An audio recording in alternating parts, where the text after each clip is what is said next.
अस्सलाम वालेकुम। वालेकुम अस्सलाम बिस्मिल्लाहिर्रहमानिर्रहीम अस्सलामु अलैकुम आप सबको मिस रुखसाना की तरफ से अस्सलामु अलैकुम। वालेकुम सलाम। हम कल खेल और तफरी सबक पढ़ रहे थे। ये बुलंद ख़्वानी इसकी हो चुकी थी और समझ रहे थे। इसके पहले पैराग्राफ को समझ चुके थे। उसके बाद अब दूसरे पैराग्राफ की तरफ आएंगे।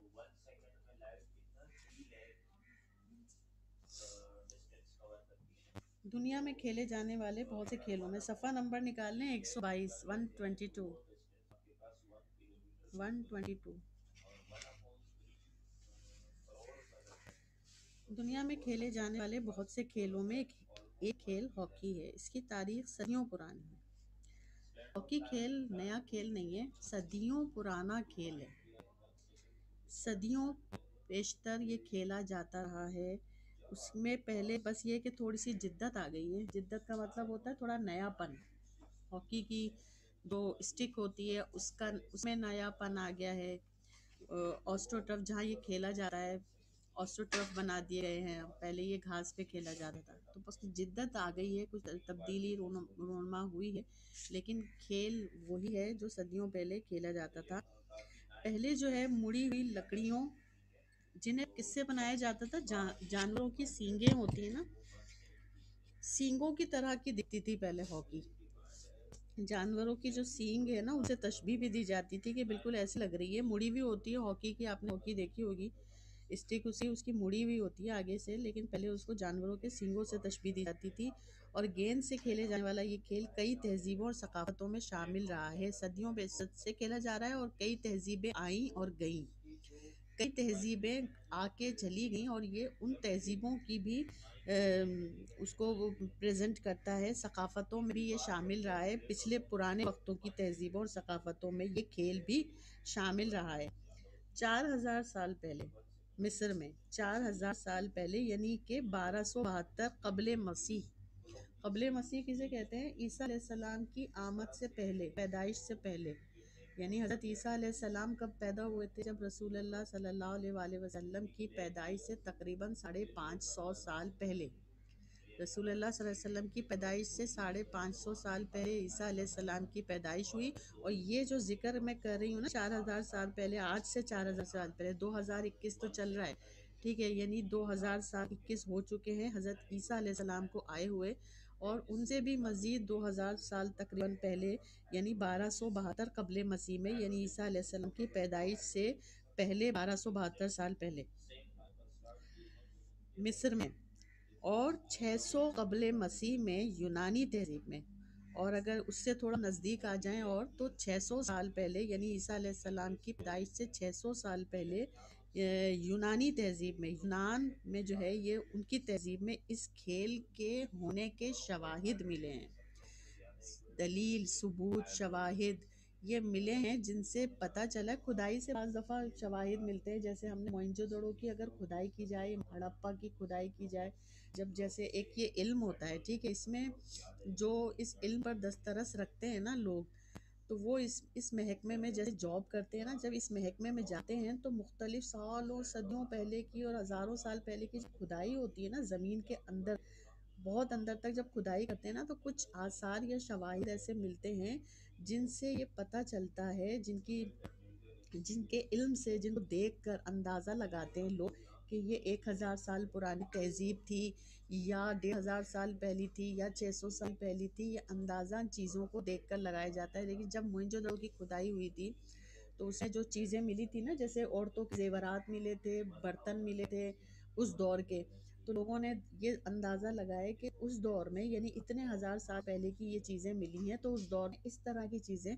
चलती थी। बर्तन ऐसे इस्तेमाल किए जाते थे, जेवरात औरतें इस तरह के पहनती थी, और घर जो है वो इस ईंटों के बनाए जाते थे, वो खुदाई के ज़रिए से मिलती हैं। इन चीज़ों को बोलते हैं। तो अब हॉकी में भी मिस्र में 1272 साल पहले जब उन्होंने आसार कदीमा वालों ने जब ये खुदाई के ज़रिए अंदाज़ा लगाया, कुछ चीज़ें मिली, तो ये बात साबित हुई कि मिस्र में खेला जा रहा था ये खेल कबले मसीह से, यानी कि हज़रत ईसा अलैहिस्सलाम से भी 1200 साल पहले से ये खेला जाता था। और 600 साल पहले जो है ईसा अलैहिस्सलाम की पैदाइश है, यूनान की तहजीब में ये खेल के शवाहिद पाए गए हैं। 19वीं सदी तक हॉकी पूरी दुनिया का एक मकबूल खेल बन चुका था। अब जब 19वीं सदी आई, 19वीं सदी कौन सी, यानी 1800 से लेकर 1900 तक के बीच के जितने भी साल हैं, 1801, 1802, 1803, 1804 से लेके पूरे 1899 तक, ये कहलाती है 19वीं सदी। ठीक है, यानी 19वां साल, 19वीं सदी वाला साल शुरू हो चुका। जब 19वीं सदी आई तो हॉकी जो है वो पूरी दुनिया का एक मकबूल खेल बन चुका था। क्या लिख रही हैं आप ये? हैं? मैं समझा रही हूँ, लिखना लिखना कुछ नहीं है। ठीक है, मैं सबसे ज़्यादा कंसंट्रेट करती हूँ ना समझाने पर, कि आप लोगों को खुद से फिर जवाब लिखें, खुद ही लिखा करें, जवाब खुद ही ढूंढा करें। 19वीं सदी तक हॉकी पूरी दुनिया का एक मकबूल खेल बन चुका था और इसकी मुख्तलिफ शाखें मसलन आइस हॉकी वगैरह भी वजूद में आ चुकी थी। हॉकी की एक किस्म होती है आइस हॉकी, जो कि आइस पे खेला जाता है, बर्फ़ पे खेला जाता है। ये ना आपने शायद, आज भी है ये खेल, मशहूर है और ये बर्फ़ पे खेला जाता है। अब हॉकी दुनिया के मुख्तलिफ बरआज़मों और ममालिक में खेले जाने वाला मकबूल खेल बन गया है। अब मौजूदा दौर में हॉकी मुख्तलिफ बरआज़मों में खेला जाने वाला एक मशहूर तरीन खेल बन चुका है। हॉकी का खेल दो टीमों के दरमियान खेला जाता है।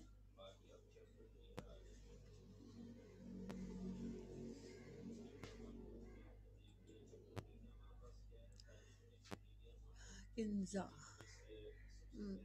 हॉकी का खेल दो टीमों के दरमियान खेला जाता है। हर टीम में 11 खिलाड़ी होते हैं। ज़्यादातर, ये ज़रूरी नहीं है कि हर खेल में 11 खिलाड़ी हों, लेकिन क्रिकेट में 11 खिलाड़ी होते हैं, हॉकी में 11 खिलाड़ी होते हैं। दोनों टीमों की कोशिश होती है कि अपनी मुखालिफ टीम की गोल पोस्ट में हॉकी के ज़रिए गेंद को दाखिल करके गोल कर दिया जाए। ठीक है, आजकल के बच्चे बच्चियां सब ने ये खेल देखा हुआ है, किस तरह गोल किया जाता है,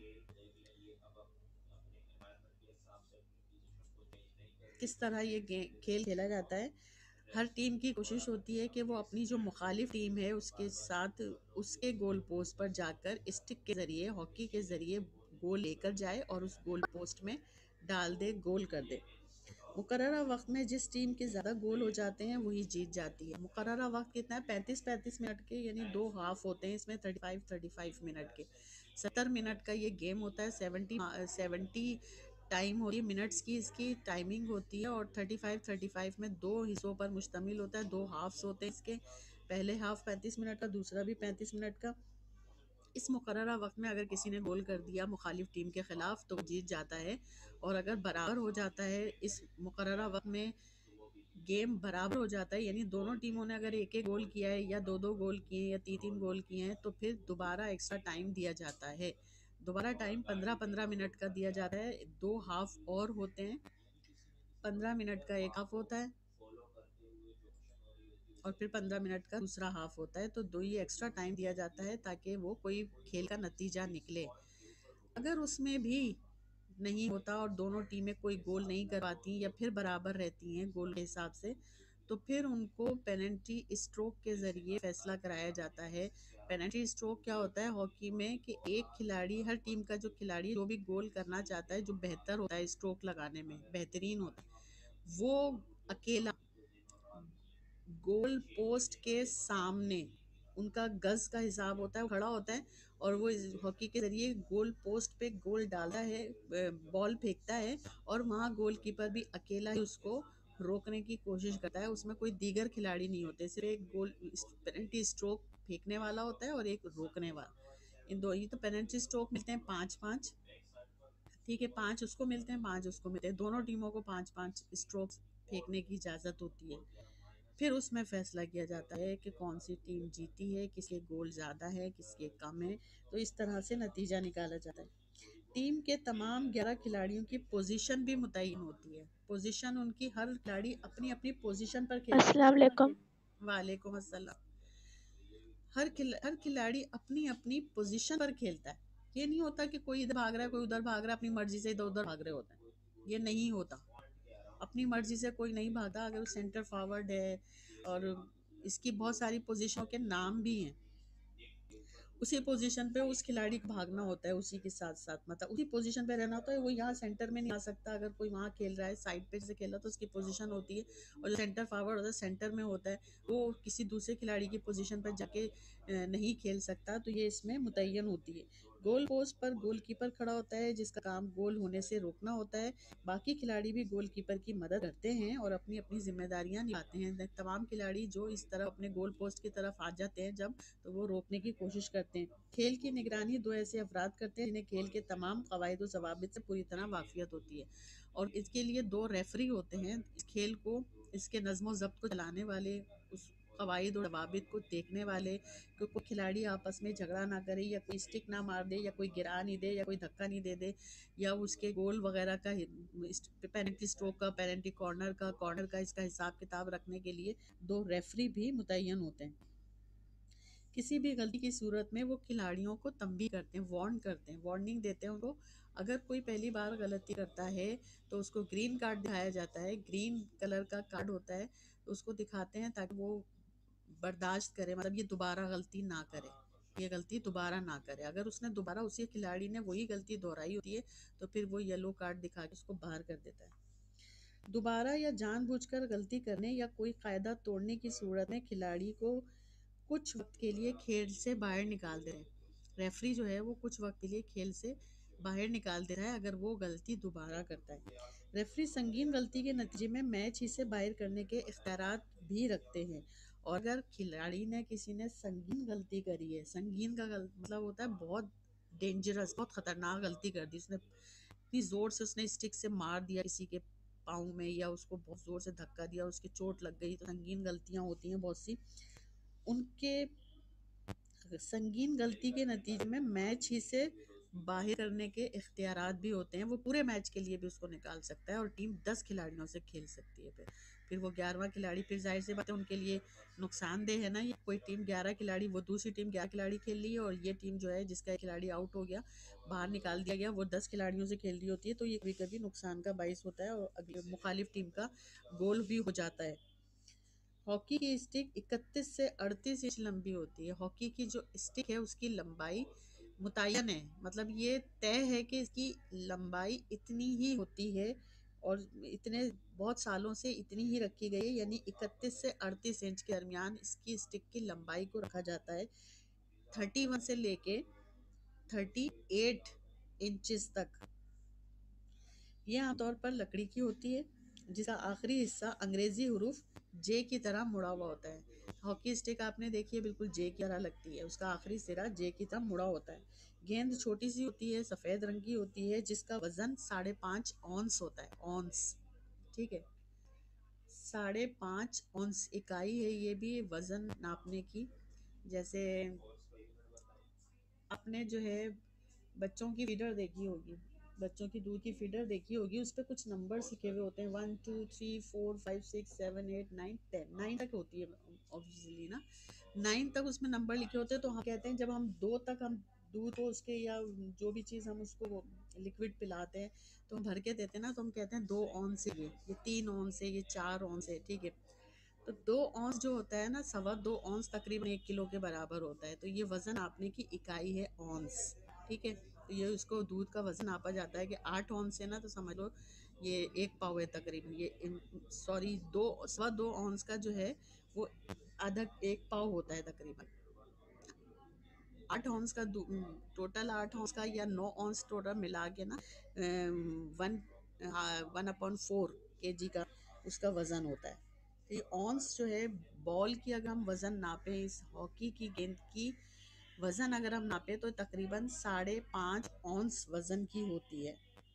एक मैच में 1 घंटे 10 मिनट का होता है। एक मैच जो होता है वो 70 मिनट का होता है। मैंने बताया था अभी, 1 घंटा 10 मिनट, यानी 35 के दो हाफ्स होते हैं, और इनके दरमियान यानी 35 का टाइम पूरा हो जाता है, तो फिर कुछ देर के लिए रिलैक्स करने के लिए, पीने के लिए पानी वानी ये वो, तो उसका वक्फा भी मिलता है 10 मिनट का। मैच के दोनों हिस्से 35 मिनट पर मुश्तमिल होते हैं। मैच बराबर होने की सूरत में फैसला करने के लिए टीमों को कुछ इजाफी वक्त दिया जाता है।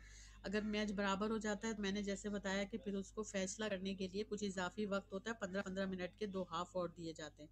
पाकिस्तान बनने के बाद 1947 में 1948 में पाकिस्तान हॉकी फेडरेशन का क़याम अमल में आया। जब पाकिस्तान बन गया 1947 में, तो उसके ठीक एक साल के बाद 1948 में hockey federation, Pakistan hockey federation, इसको बोलते हैं PHF, ठीक है, PHF इसका मुखफ़फ़ है। पाकिस्तान हॉकी फेडरेशन का क़याम अमल में आया और इसका इल्हाक जो है वो इंटरनेशनल हॉकी फेडरेशन, इल्हाक कहते हैं किसी के साथ अटैच हो जाना। इल्हाक का मतलब होता है अटैचमेंट, ठीक है, यानी किसी के साथ शामिल, इंटरनेशनल हॉकी के साथ इसको शामिल कर दिया गया पाकिस्तान हॉकी फेडरेशन को, और इलाकाई सतह पर एशियन हॉकी फेडरेशन से अमल में लाया गया। और इलाकाई सतह पर भी ये हॉकी, एशियन हॉकी फेडरेशन एक बनी, एशियन हॉकी फेडरेशन वो बनी, उसे इलाकाई सतह पर हॉकी के मुख्तलिफ टूर्नामेंट्स खेले जाते हैं। पाकिस्तान ने बैनुल-अक़वामी सतह पर अपना पहला मैच, बैनुल-अक़वामी सतह पर यानी इंटरनेशनली, पहला मैच जो खेला था वो खेला था 2 अगस्त 1948 को, 1948, 2 अगस्त 1948 को खेला ओलंपिक्स में। ओलंपिक एक टूर्नामेंट है, हर 4 साल के बाद खेला जाता है, हर 4 साल बाद होता है। जहाँ पाकिस्तान ने जब पहला मैच अपना ओलंपिक में पार्टिसिपेट किया, ओलंपिक गेम्स में, तो पहला मैच उसने खेला था बेल्जियम की टीम के खिलाफ, और बेल्जियम की टीम से 1-2 से शिकस्त दी थी पाकिस्तान ने, यानी पाकिस्तान ने 2 गोल किए थे और बेल्जियम ने 1 गोल किया था। पाकिस्तान ने 1952 के ओलंपिक्स में, 1952 के ओलंपिक्स में नकरई तमगा जीता। नकरई कहते हैं कांसी का तमगा। आपने देखा होगा जब गेम्स के अख्तिताम पर मेडल्स या तमगे दिए जाते हैं, तो पहले आने वाली टीम होती है ना, फर्स्ट आने वाली टीम को सोने का तमगा दिया जाता है। दूसरी आने वाली टीम को जो है, दूसरे नंबर पे जो आती है उसको चांदी का तमगा दिया जाता है, और तीसरे नंबर पे जो आती है उसको नकरई तमगा दिया जाता है। नकरई कहते हैं कांसी का तमगा, जिसको आप इंग्लिश में कहते हैं कॉपर, ठीक है, कॉपर, जिसके ये वायर बनते हैं ना, अंदर तार, बिजली के तार, अंदर से आप एक बिजली के तार को रबड़ हटा के देखें, कॉपर कलर का तार होता है, तो वो कलर कॉपर कहलाता है। यानी नकरई तमगा जीता, यानी तीसरी पोजीशन पर पाकिस्तान आया था 1952 के ओलंपिक्स में। पहला ओलंपिक 48 में हुआ था, यानी 1948 में फर्स्ट ओलंपिक गेम हुआ था। उसके बाद हुआ था 1952 में, जिसमें पाकिस्तान ने हिस्सा लिया और तीसरी पोजीशन हासिल की। उसके बाद 1958 में हुआ, 1958 में, अच्छा सॉरी, 1958 के एशियाई खेल मुनक्किद किए गए। 1958 में, 1958 में एशियाई खेल मुनक्किद किए गए, जिसमें पाकिस्तान ने तलाई तमगा, यानी सोना, तलाई बोलते हैं सोने का, तलाई तमगा, और 1960 और 1984 के ओलंपिक्स में तलाई तमगे जीते। फिर 1960 में एशियन गेम्स हुए 1960 में, उसमें भी उन्होंने सोने का तमगा जीता। 1984 में भी सोने का तमगा जीता, पहली पोजीशन पर आया। ये दौर जो था ये पाकिस्तान का हॉकी का सुनहरी दौर कहलाता था।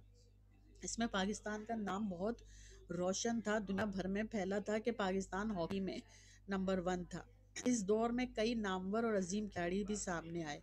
वो मशहूर, जो उस दौर के मशहूर खिलाड़ी थे, उनके नाम आज तक, उनमें कुछ जिंदा हैं और कुछ का इंतकाल भी हो चुका है, कुछ खिलाड़ियों का, जिनके नाम यहाँ पे लिखे हुए हैं। कुछ खिलाड़ी अभी हाल ही में फौत हुए हैं, कुछ थोड़े अरसे पहले हुए थे, कुछ अभी जिंदा भी हैं। चंद के नाम ये हैं: आतिफ बशीर, ब्रिगेडियर हमीदी, मुनीर डार, असाउद्दीन, मुनव्वर जमा, मंजूर जूनियर, रशीद जूनियर, सलीम शेरवानी, समीउल्लाह, शहनाज शेख, अख्तर रसूल, हसन सरदार, हनीफ खान और शहबाज अहमद। ये ऐसे खिलाड़ी थे जो मुख्तलिफ पोजीशंस पर खेलते थे, और इनका नाम आज भी हॉकी की, जब भी हॉकी का जिक्र होता है, इनका नाम इज्जत से लिया जाता है, क्योंकि ये उस दौर के मशहूर तरीन, जैसे अगर आप आज के दौर के, आप लोग कहते हैं ना क्रिकेट में शाहिद आफरीदी को आप जानते हैं, ठीक है, आपने नए नए जो खिलाड़ी अभी यूनुस खान है और शोएब मोहम्मद है और ये हैं वो हैं, ये सब आप जानते हैं, ये आज के दौर के क्रिकेट के खिलाड़ी हैं। लेकिन आप शायद ये नहीं जानते होंगे कि हॉकी के खिलाड़ी कौन कौन से हैं, क्योंकि हॉकी जो है हमारा कौमी खेल तो है, लेकिन इसको तवज्जो नहीं दी गई गवर्नमेंट की तरफ से भी थोड़ा इस खेल को, क्योंकि जो चीज़ मशहूर हो जाती है, जो चीज़ लोगों में बहुत खेलने से भी, और इसमें जब बहुत तजस्सुस और शौक रखते हैं ना, वही चीज़ ऊपर आ जाती है। अब बच्चों ने भी इसमें हॉकी खेलना छोड़ दिया, शौक दिखाना छोड़ दिया, तो गवर्नमेंट ने भी इसमें तवज्जो देना छोड़ दी। आज हमारी हॉकी की टीम तो है और खेलने भी जाती है, लेकिन काफ़ी अरसा हुआ हॉकी ने अपना वो मयार खो दिया है, जो कि वो 1980s के दौर में, 70s के दौर में और 60s के दौर में जब ये खेल करती थी तो हमेशा जीत कर आती थी, अब खेलने जाती है तो हार कर आती है। मतलब कभी ऐसा नहीं हुआ, बहुत शाज़ नादिर ऐसा हुआ है कि कोई उन्होंने थर्ड पोजीशन भी ली हो किसी टूर्नामेंट में। चार चैंपियंस ट्रॉफी होती है, एशियन गेम्स होते हैं, ओलंपिक गेम्स होते हैं, वर्ल्ड कप होता है, चार जो है बड़े टूर्नामेंट हैं जिसमें पाकिस्तान हॉकी टीम पार्टिसिपेट करती है, लेकिन कोई खातिर ख्वाह कामयाबी हासिल नहीं करती। एशियाई तर्ज की हॉकी में खिलाड़ी एक दूसरे को छोटे छोटे पास देकर बर्क रफ्तारी से मुखालिफ टीम के खिलाड़ियों के दरमियान से गोल पर हमलावर होते हैं। ये एशियाई तर्ज की हॉकी है। पर यूरोपीय तर्ज की हॉकी अलग होती है। वो लोग जो है छोटे छोटे पास नहीं देते, बड़े बड़े पास देते हैं और डायरेक्ट जाके हमला कर देते हैं गोल पोस्ट पर ना, बड़े बड़े पास देकर। लेकिन हमारी एशियाई तर्ज की जो हॉकी है वो इस तरह की है कि छोटे छोटे पासिस देते हैं और बहुत तेज़ी से मुखालिफ टीम के खिलाड़ियों के दरमियान जो उनका गोल पोस्ट होता है वहाँ जाके हमलावर होते हैं। उनका जिस्मानी जो लोच है, लोच कहते हैं मतलब उनकी रबड़ की तरह, जैसे अगर किसी चीज़ को मोड़ दिया जाता है ना, तो वो ऐसी हो जाती है बिल्कुल।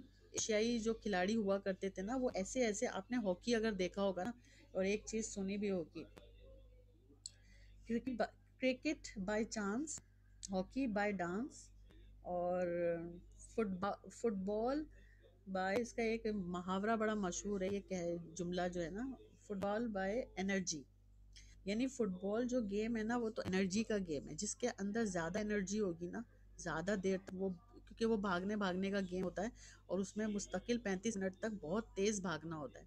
और हॉकी ऐसा है, हॉकी के अंदर जिस्म का लोच ज़रूरी है, यानी जिस्म को मोड़ना, यूं गए यूं लिया, पास दिए, इधर उसको डॉज दिया खिलाड़ी को, इधर डॉज दिया, इधर से भागा, इधर से निकाला। तो ये लोच जो होता है वो कहलाता है जिस्मानी लोच, फुर्ती, और अपनी टीम के खिलाड़ियों से रब्तो ताल्लुक। मतलब अगर वो किसी को गेंद पास कर रहा है तो वो खिलाड़ी सामने वाला भी एक्टिव हो, उसका ताल्लुक, रब्तो ताल्लुक बेहतरीन हो, अंडरस्टैंडिंग हो, जिस रब्तो ताल्लुक कहते हैं अंडरस्टैंडिंग को, वो फौरन तैयार रहे गोल को पिक करने के लिए। मुखालिफ यूरोपीय टीमों को बेबस कर देता है। एशियाई तर्ज की जो हॉकी होती थी, जो मैं बता रही हूँ दौर में, 60s का और 80s का जो दौर था, उसकी जो हॉकी होती थी, वो हॉकी छोटे छोटे पासिस पर और रब्तो ताल्लुक यानी अंडरस्टैंडिंग की बिना पर यूरोपीय जो टीमें थी ना, बेबस नज़र आती थी। स्पेन जैसे है, जर्मनी जैसे है। हॉकी में कौन कौन सी यूरोपीय टीमें मशहूर हैं? एक तो स्पेन है, जर्मनी है, ऑस्ट्रेलिया है, और ये अपना कोरिया है, जनूबी कोरिया है। ये टीम, जनूबी कोरिया तो एशियाई टीम है, लेकिन जो स्पेन और ऑस्ट्रेलिया, ये दूसरे बर्रे आज़मों की टीमें हैं, ये यूरोपीय हॉकी खेला करती थी। यूरोपीय टीमों को बेबस कर देती थी एशियाई हॉकी। जिस दौर की मैं बात कर रही हूँ, जब पाकिस्तान और इंडिया और जो दीगर एशियाई ममालिक है, जनूबी कोरिया, शुमाली कोरिया, ये सब हॉकी में बेहतरीन टीम हुआ करती थी। खेल के इस तर्ज को तब नाकामी से दो चार होना पड़ा जब खेल के कुछ कवायद जवाबित में तब्दीली कर दी गया। आहिस्ता आहिस्ता ये खेल रूह जवाल होता गया, नाकामी से दो चार होता गया, क्योंकि इस खेल में कुछ कवायद और जवाबित में तब्दीली की गई, रूल्स एंड रेगुलेशंस में। मसनूई घास के मैदान की जगह बनाए गए ऑस्ट्रोटर्फ आ गए थे। मसनूई मतलब पहले तो घास पर होती थी ये, उसके बाद मसनूई घास का एक मैदान बनाया गया था, बिछाया जाता था, ये कालीन जैसा होता है, उसको ऑस्ट्रोटर्फ कहते हैं, उस पर खेला जाता है। कुछ अरसे हॉकी के मैदानों में नाकामियों का शिकार होने के बाद अब एक बार फिर पाकिस्तानी हॉकी टीम मेहनत और लगन से अपना मुकाम बनाने के लिए कोशिशों में लगी हुई है, लेकिन अभी तक उसको वो कामयाबी नहीं मिली जो 1960 और 1970 और 1980 के दौर में उसको मिली थी। माहिरीन की राय के मुताबिक इस मैदान में फिर से बर्तरी हासिल करने के लिए हमें इंटरनेशनल हॉकी फेडरेशन में एशियाई तर्ज की हॉकी को नाकाम बनाने वाले कुछ कवायद जवाबित की दुरुस्ती के लिए आवाज़ उठानी पड़ेगी। जो एशियाई तर्ज की हॉकी थी पहले जो खेली जाती थी उसको नाकाम बनाया यूरोपीय कंट्रीज़ ने, और कुछ कवायद ज़वाबित में इंटरनेशनली तब्दीलियाँ की गई, जिसकी वजह से एशियाई जो हॉकी है वो नीचे आ गई, नाकाम हो गई। और अपना मौक़िफ़ बयान करने के लिए, इसके लिए हमें चाहिए कि हम दोबारा, अगर हम चाहते हैं कि हमारी हॉकी टीम पाकिस्तान की दोबारा वही मकाम हासिल करे, तो हमें वो कवायद और ज़वाबित के लिए आवाज़ उठानी पड़ेगी इंटरनेशनली, कि अपना हक मांगने के लिए।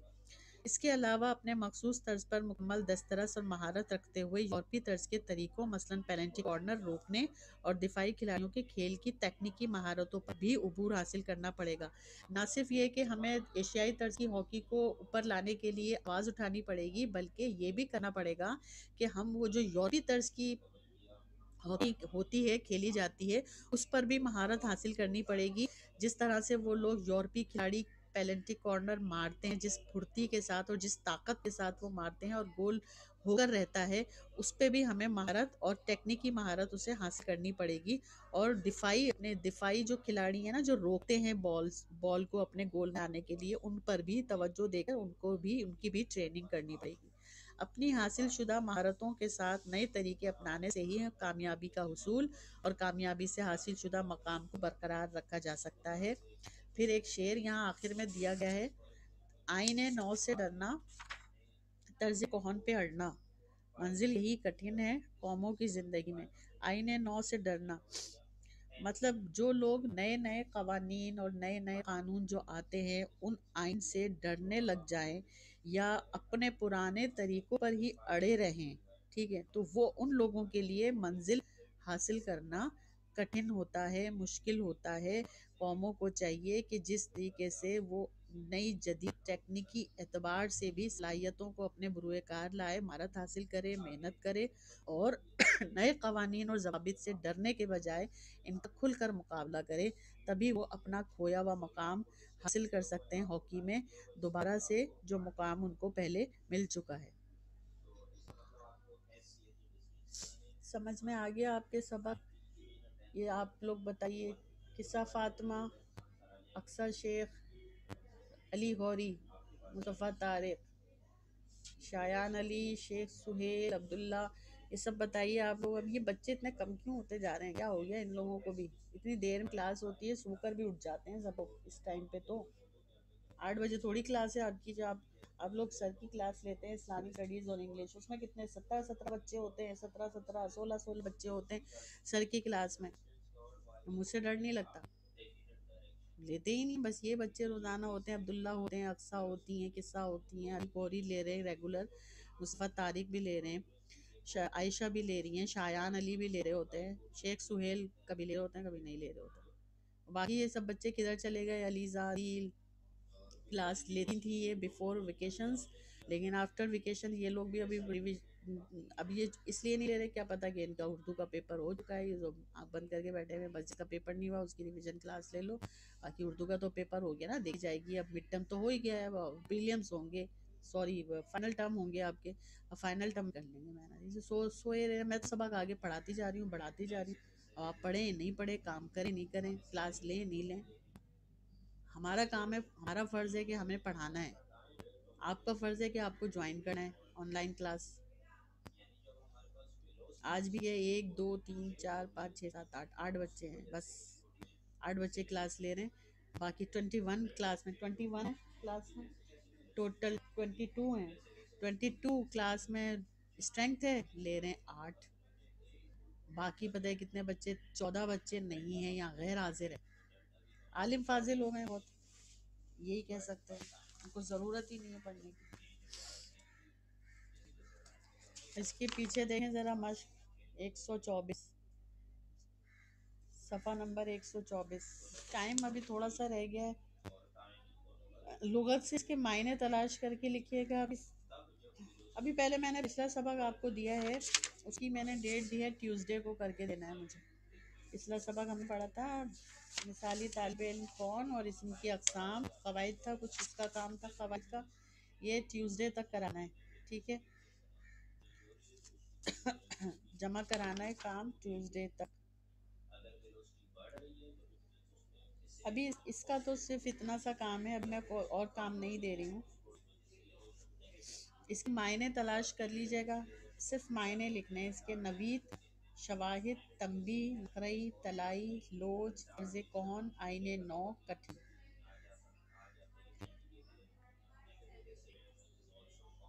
आते पूछती हूँ मैं, ये बहुत, इसमें 4-5 लफ्ज़ तो ऐसे हैं जो मैंने अभी भी बताए हैं और ये बहुत आसान से हैं। नवीद का क्या मतलब है, किसी को आता है? नवीद, आप शादी का कार्ड आपके घरों में आया होगा, उसमें लिखा होता है नवीद मुसर्रत, लिखा होता है ना, नवीद मुसर्रत। नवीद के क्या मायने हैं? हाजरा, ये 9 बच्चे मेरे पास अभी बैठे हैं, 9 बच्चों में से किसी को आता है नवीद के मायने?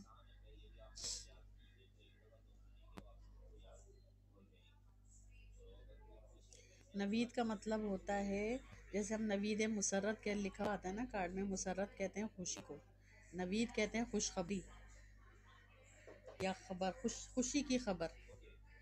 नवीद कहते हैं खुशी की खबर को।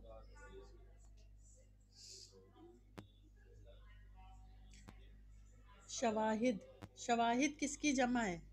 ये तो आता होगा आप लोगों को। शवाहिद किसकी जमा है? हाजरा, नहीं, शहीद की जमा तो शुहदा होती है। शवाहिद किसकी जमा है, किसी को आता है यहाँ से? आज यूसरा भी नहीं है, एब्सेंट है, हमना भी एब्सेंट है, अलीजा भी एब्सेंट है। अच्छे अच्छे बच्चे आज क्लास ही नहीं लिए। टीचर शक्को, नहीं। शक्को टीचर, जी बोले, गौरी बोलिए। टीचर गवाहान। मायने नहीं, मैं इसकी वाहिद पूछ रही हूँ। गवाहान जो है, नहीं, गवाहान शाहिद, भी गलत है। शाहिद, शाहिद की जमा होती है शवाहिद। शाहिद गवाह को कहते हैं, ठीक है, और शवाहिद यहाँ पे सबूत जो मायने में आ रहा है ना, यहाँ पे इस सबक में शवाहिद जो बताएं, जैसे बहुत सारे पुलिस ने शवाहिद हासिल किए, पुलिस ने जुर्म की जगह, मतलब मुजरिम के खिलाफ बहुत सारे शवाहिद इकट्ठे किए, ठीक है। शवाहिद में आप समझ ले गवाहान भी आ गए और सबूत भी आ गए, ठीक है। यहाँ पे सबूत है, इस सबक में सबूत की मायनों में इस्तेमाल है, लेकिन इसके गवाहान भी मायने लिए जा सकते हैं और सबूत बहुत सारे वो भी लिए जा सकते हैं। तंबीह किसे कहते हैं? तंबीह, जिसको आता हो बताए। तंबीह करना, टीचर ने मुझे चुप रहने की तंबीह की। वार्निंग देना। वार्निंग तो इंग्लिश का लफ्ज है। होशियार करना। वार्निंग हम नहीं लिख सकते ना, इंग्लिश का लफ्ज है ये। तंबीह करना, हाँ सही है। खबरदार करना, वार्न करना, ये इंग्लिश का लफ्ज होता है। खबरदार करना, तंबीह करना, ठीक है। किसी को किसी चीज़ से मना करना हो ना, तो हम उसे खबरदार करते हैं, खबरदार आइंदा नहीं करना, ऐसे बोलते हैं ना, तो उसको कहते हैं तंबीह करना। नकरई, नुकरई, नुकरई अभी बताया था, इंग्लिश का वर्ड यूज नहीं करना है। कौन सा तमगा होता है, ये अभी बताया है समझाने के दौरान। नुकरई तमगा, कौन सा तमगा कहलाता है? जिसे आता हो अपना माइक ऑन करके जवाब दीजिए।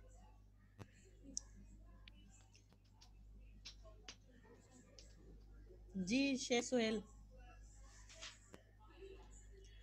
नुकरई तमगा मैंने अभी थोड़ी देर पहले बताया। आप लोग के सो रहे होते हैं या कान बंद करके सुन रहे होते हैं?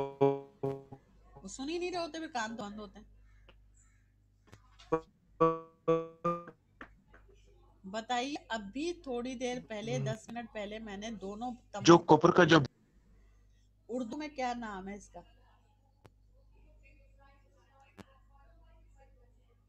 कलर बताया था मैंने आप लोगों को कि ये इस कलर का होता है, कॉपर कलर का, लेकिन उसको उर्दू में नुकरई को क्या कहते हैं? कौन से तमगा?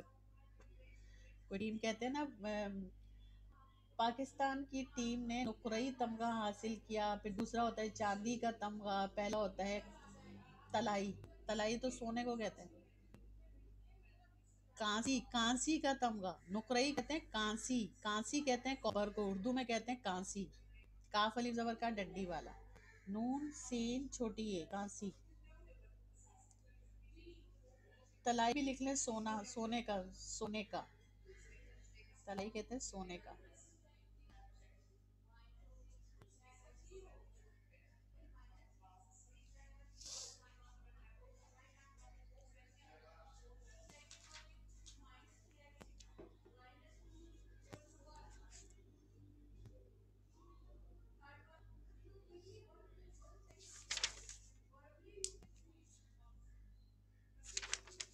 तर्जे कौन, ये लोच का जो है सही वर्ड आप लुगत से देख के लिखिएगा। बस लोच का मतलब, जैसे हम ना, एक मिसाल देती हूँ आप, सही वर्ड इसका जो है लुगत से देखिए। जैसे हम आटा गूंथते हैं ना, आटा गूंथते हैं तो आटा गूंथने के दौरान हम उसमें बहुत आटे पे लोच लाने के लिए, मतलब सॉफ्ट करने के लिए, नरम करने के लिए उसको हम ज़्यादा गूंथते हैं तो उसमें लोच बहुत अच्छा आ जाता है, कहते हैं उसमें लोच आ गया। मतलब उसको जिस तरीके से भी मोड़ना चाहे, जैसे रबड़ होता है, रबड़ को हम जिस तरीके से भी मोड़ना चाहें आसानी से मुड़ जाता है, ठीक है। और अगर हम लोहे को या चांदी की या मेटल को अगर हम मोड़ना चाहें तो नहीं मुड़ेगा। लेकिन तार होता है ना, उसको हम मोड़ लेते हैं, उसमें लोच होता है, ठीक है। इसी तरीके से पाकिस्तानी हॉकी टीम इस तरह खेलती थी कि दाएं बाएं बहुत इजीली हो जाती थी आसानी के साथ। तो ये इसका लफ्ज़ जो है, सही लफ्ज़ इसके मायने लुगत से देख के लोच के लिखिएगा। तर्ज कोहन का मतलब होता है पुराना तरीका, पुराना घिसा पिटा तरीका, या पुराना तरीका लिखें।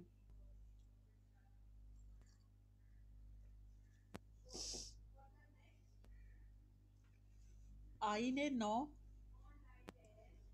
जदीद आइन, जदीद कानून, आइन कानून को बोलते हैं ना, आइन। और नौ का मतलब होता है जदीद, नया, जदीद कानून। कठिन का मतलब होता है मुश्किल, कठिन, मुश्किल। बस ये काम आपको सिर्फ ट्यूसडे को मिसाली तालिब इल्म का काम सबमिट कराना है। 2 नोटबुक है ना आपके पास एचपी की, तो एक नोटबुक में वो काम कर लीजिएगा, यहाँ पे सबमिट करा दीजिएगा। और जो दूसरी नोटबुक है ना, उसमें ये काम करेंगे इस सबक का। इसके सिर्फ अल्फाज मायने कीजिएगा। और इसके जो नीचे सबसे लास्ट में जुमले बनाने को दिए हुए हैं, तरोताज़ा, तफरी, ज़ात पात, आला इखलाक, मकबूल तरीन, तंबी, संगीन, तलाई और तकर्रुर, इनके सिर्फ जुमले बनाने हैं, मायने नहीं लिखने, सिर्फ जुमले बनाने। हाँ, इसके मायने अगर लिखना चाहें यहीं लिख लें, जुमले बनाने में आसानी हो। तरोताज़ा तो पता होगा, ठीक है, ये छोड़। तफरी पता है। ज़ात पात, ज़ात पात कहते हैं जैसे वो किस ज़ात का है, किस नस्ल से है, वो ज़ात पात। इसका जुमला बहुत आसान सा है। इस्लाम में ज़ात पात और रगो नस्ल को कोई अहमियत नहीं दी जाती, ठीक है। आला अखलाक, टीचर, जी सिंधी की क्लास अभी होगी? जी होगी, क्यों नहीं होगी। मकबूल तरीन भी आसान है। ओके तफरी का टीचर। मतलब मैंने बता दिया। संगीन का मतलब, संगीन यानी बहुत खतरनाक,